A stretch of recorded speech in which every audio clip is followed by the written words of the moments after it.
बहुत स्वागत। अपना एमपी देख रहे हैं आप। आपके साथ मैं हूं ललित प्रजापति। शिवराज सरकार ने आज कर्मचारियों के लिए खुशखबरी दी है। शिवराज सरकार ने सावन सोमवार पर प्रदेश के कर्मचारियों का महंगाई भत्ता बढ़ाने का ऐलान किया।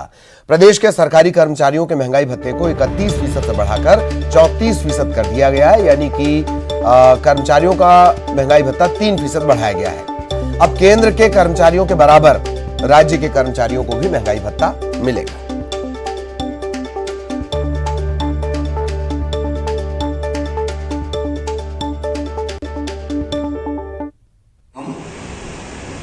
अब 34% महंगाई भत्ता मध्य प्रदेश के शासकीय सेवकों को देंगे। केंद्र के शासकीय सेवकों को 34% महंगाई भत्ता मिलता है।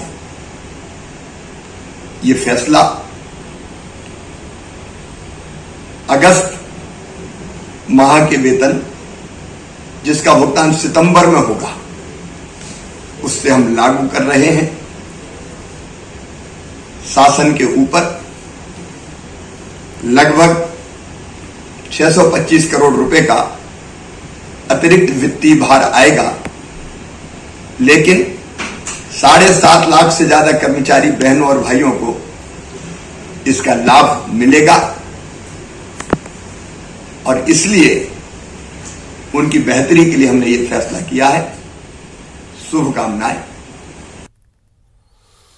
इधर महंगाई भत्ते को लेकर सियासत शुरू हो गई है। कांग्रेस ने 3% महंगाई भत्ते को नाकाफी बताया है। कांग्रेस के मुताबिक महंगाई के अनुपात में भत्ता कम है और नगर निगम की हार से सरकार ने कदम उठाया है। बीजेपी ने कांग्रेस के आरोपों का जवाब देते हुए कहा कि सरकार ने स्वेच्छा से महंगाई भत्ता बढ़ाने का फैसला लिया।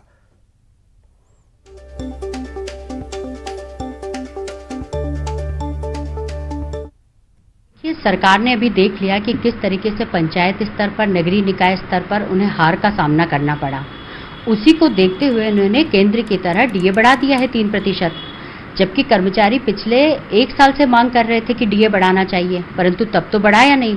पर अब हार का सामना करना पड़ा तो 2023 की विधानसभा चुनाव को देखते हुए इन्होंने ये कर्मचारियों को तोहफा दिया है। तो मुझे लगता है कि जिस तरीके से महंगाई बढ़ रही है, जिस तरीके से जीएसटी लगाया जा रहा है आटा, दाल, चावल पर, उसको देखते हुए ये जो डीए बढ़ाया गया है ये बहुत कम है।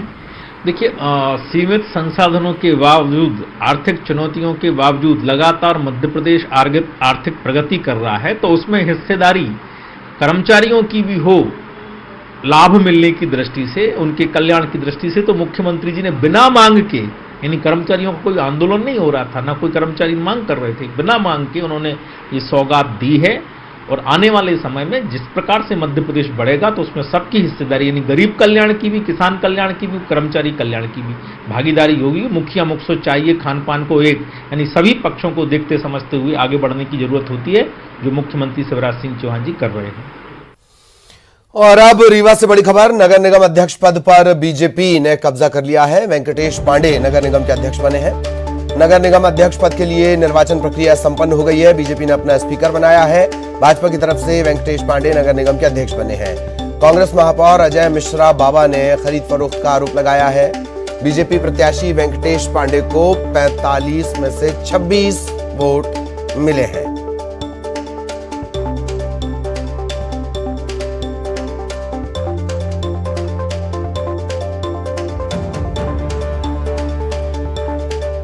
नगर निगम अध्यक्ष पद पर कब्जा बीजेपी का। एनआईए की टीम की एमपी में छापे की कार्रवाई को लेकर गृह मंत्री नरोत्तम मिश्रा ने कहा कि एनआईए ने 2 संदिग्धों को हिरासत में लिया है, पूछताछ में लेकर उन्हें छोड़ दिया। उन्होंने यह भी कहा कि यह एमपी से जुड़ा मामला नहीं है। एमपी पुलिस को अलर्ट किया गया है। मकान मालिकों से कहा गया कि किराएदारों के वेरिफिकेशन को लेकर थाने में जानकारी दें। उन्होंने दिग्विजय सिंह पर भी तंज कसा।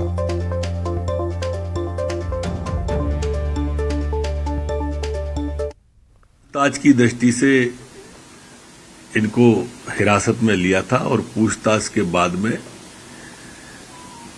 इन्हें छोड़ दिया है कल। ये जो इनने एक टेलीग्राम वगैरह जो बनाए हुए थे उसकी दृष्टि से ISI के नाम से बनाए हुए थे, उसकी दृष्टि से इनके मोबाइल, लैपटॉप, इन सब का क्लोन तैयार करके वो ले गए हैं। 160 के नोटिस के तहत इन्हें तलब किया था। ये विषय मध्य प्रदेश का इसमें कुछ भी नहीं है, मध्य प्रदेश से बाहर का विषय। सेंट्रल एजेंसी पूछताछ के लिए आई थी। इसमें ज्यादा जानकारी वो देते नहीं है। हमने संपूर्ण मध्य प्रदेश में पुलिस को, जो मकान मालिकों, जो किराएदार रहते हैं, सभी थानों को हम अलर्ट करने वाले हैं कि वो इस तरह के जो संदिग्ध लोग हैं इनकी जानकारी पूरी की पूरी लें, और मकान मालिकों से भी अनुरोध करने वाले हैं कि इस तरह के संदिग्ध लोगों को किराए से मकान न दें। अगर कोई है तो संबंधित थाने को जानकारी दें। आदरणीय दिग्विजय सिंह जी को राम, राष्ट्र और राष्ट्र ध्वज, इन सबसे पता नहीं क्यों तकलीफ होती है, मैं आज तक नहीं समझ पाया। तिरंगा इस राष्ट्र के स्वाभिमान का प्रतीक है, हमारे सम्मान का प्रतीक है। मैं तो इनसे आग्रह करूंगा, निवेदन भी करूंगा कि राधोगढ़ के किले पर भी 15 अगस्त को तिरंगा फहराएं और पूरे राधोगढ़ के अंदर तिरंगा फहरवाना चाहिए। और अब सतना से बड़ी खबर, बिजली की चपेट में आने से 12 वर्षीय अमन की मौत हो गई है। विद्युत विभाग पर लापरवाही के आरोप लग रहे हैं। नाराज परिजनों ने सतना रीवा रोड पर जाम लगा दिया है। विभाग के इंजीनियर और लाइनमैन पर केस दर्ज करने की मांग ये लोग कर रहे हैं। कई दिनों से बिजली का तार टूटकर जमीन पर पड़ा था। सूचना के बावजूद विद्युत विभाग ने सुधार नहीं किया और ये हादसा हो गया। पुलिस और तहसीलदार मौके पर पहुंचे। कटरा गांव की, सतना के कटरा गांव की ये पूरी घटना है। विद्युत विभाग पर लापरवाही के आरोप।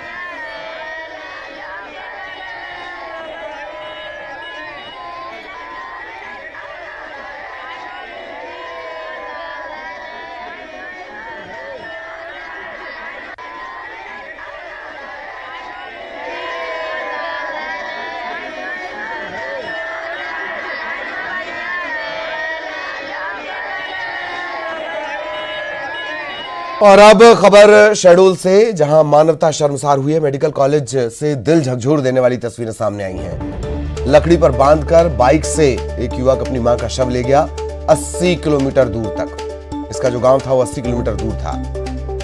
शव वाहन में मां को ले जाने के लिए बेटा भटकता रहा। प्राइवेट शव वाहन 5,000 रुपए मांग रहा था, पैसा था नहीं, लिहाजा उसने ये तरीका अख्तियार किया।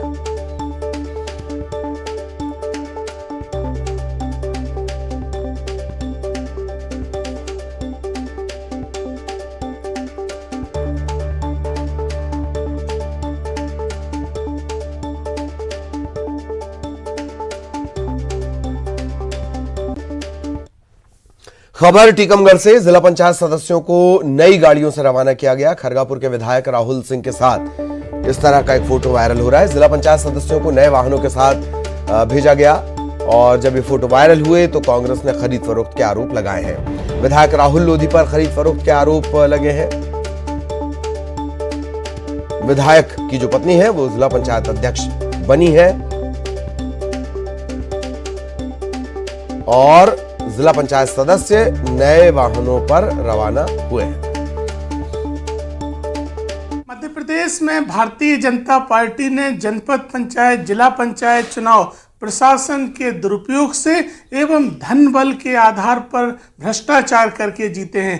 टीकमगढ़ जिले में विधायक स्वयं जिला पंचायत सदस्य को एक गाड़ी उपहार में दे रहे हैं और सार्वजनिक तौर पर विदाई कर रहे हैं। ये पूरी तरह से भ्रष्टाचार तंत्र की कलई खोलता है। इसी तरह से टीकमगढ़ में सभी सदस्यों को उपकृत करके चुनाव जीता गया है। भारतीय जनता पार्टी और उनका भ्रष्टाचार तंत्र जनता के सामने आ गया है।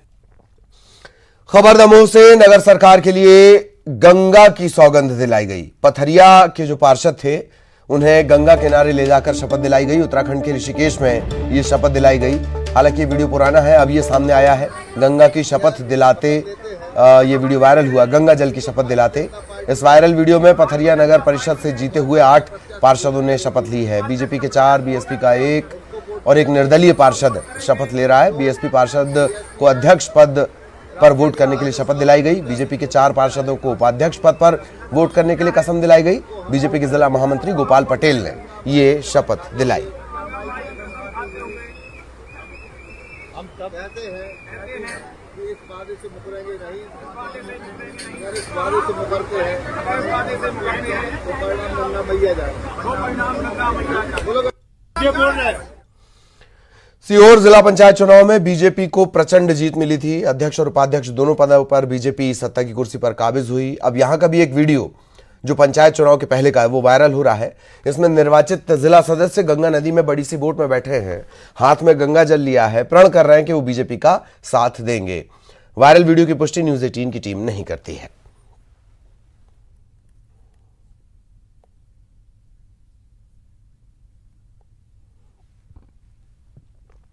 पथरिया में पार्षदों को गंगा की कसम दिलाने, टीकमगढ़ में राहुल लोधी के गाड़ियां बांटने के वीडियो वायरल होने के बाद कांग्रेस ने आपत्ति जताई है। पूर्व मंत्री पीसी शर्मा ने कहा कि धन बल और बाहुबल का प्रयोग कर चुनाव जीतने में बीजेपी लगी हुई है। कि बीजेपी के नेता कांग्रेस के पार्षदों को शपथ दिला रहे हैं। भोपाल में कांग्रेस के 4 कैंडिडेट जो जिला पंचायत में उनको बंधक बना लिया गया। जितने फर्जीवाड़े दुनिया के अंदर हो सकते हैं इन चुनावों के अंदर जो जिला पंचायत और नगर निगम में इनने किए हैं वो अंधेर है। कुल मिला के ये देश में लोकतंत्र की हत्या हो रही है, लोगों की आवाज को दबाया जा रहा है। खबर भोपाल से। बीटेक छात्र निशांक राठौर की मौत का मामला एम्स भोपाल के फॉरेंसिक एक्सपर्ट ने रिपोर्ट तैयार की है। पीएम रिपोर्ट के मुताबिक निशांक के शरीर में 18 जगह चोट होने की जानकारी दी गई है। ट्रेन से पैर कटने के बाद हैवी ब्लीडिंग हुई थी।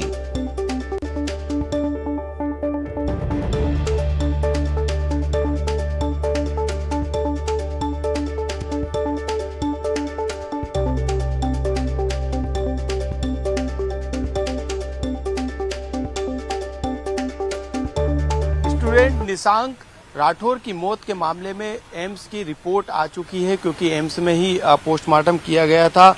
एम्स भोपाल के फोरेंसिक एक्सपर्ट की ये पूरी रिपोर्ट तैयार की है, जिसमें पूरा मामला सुसाइड का बताया गया कि निशांक के शरीर पे 18 जगहों पर चोट की जानकारी इस रिपोर्ट में मिली है। इसमें पैर कटने के अलावा पसली, पेट और पीठ में मुख्य रूप से जो है वो चोट के निशान मिले। इसके अलावा ट्रेन से कटिंग होने के कारण ब्लीडिंग हो गई थी। यही मौत की वजह जो है बताया जा रहा है कि ट्रेन के नीचे आने के बाद निशांक पहिए में फंस गया था और करीब 5 से 7 फीट तक घिसटते हुए वो गया था। उसके पेट और पीठ पर खरोच के निशान बने, लेकिन पसलियों और पेट के अंदरूनी अंगों में ब्लीडिंग ज्यादा हो गई थी और यही कारण था कि वह शॉक में चला गया था और कुछ मिनटों बाद उसकी मौत हो गई। तो फिलहाल अब एसआईटी और साइबर फॉरेंसिक की जांच के बाद जो रिपोर्ट फुल एंड फाइनल तैयार की गई, जिसका इंतजार था फुल पोस्टमार्टम रिपोर्ट का, वो रिपोर्ट जो है एम्स के फॉरेंसिक जो टीम की एक्सपर्ट जो टीम है उसने तैयार कर ली है। तो अब ये पूरा मामला जो है सुसाइड का है और यही कारण है कि अब एसआईटी सुसाइड के पीछे की क्या बड़ी वजह हो सकती है, सुसाइड के पीछे कौन लोग हो सकते हैं, ये तमाम अब जांच के आगे के बिंदु है जिस पे एसआईटी ने अपनी जांच शुरू कर दी है। कैमरामैन मनीष सेंगर के साथ मनोज राठौर, न्यूज 18 भोपाल।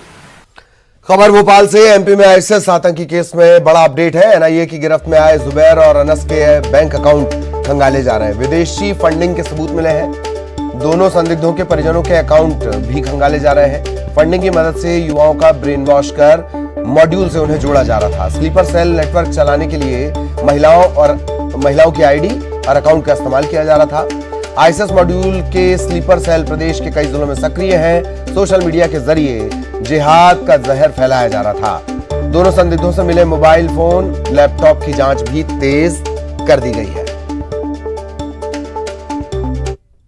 आईएसआईएस आतंकी केस की जांच एनआईए ने तेज कर दी है। ये एनआईए का जहांगीराबाद में ऑफिस है, जहां पर एनआईए के अधिकारी बैठते हैं। हालांकि ये दफ्तर जो है कुछ ही दिनों पहले अलॉट जो है वो एनआईए के अधिकारियों को हुआ है। यहाँ पे काम चल रहा है, लेकिन कल जिस तरीके से रायसेन और भोपाल में छापेमार कार्रवाई की गई थी, उस दौरान 2 युवकों को हिरासत में लिया गया था, जुबैर और अनस।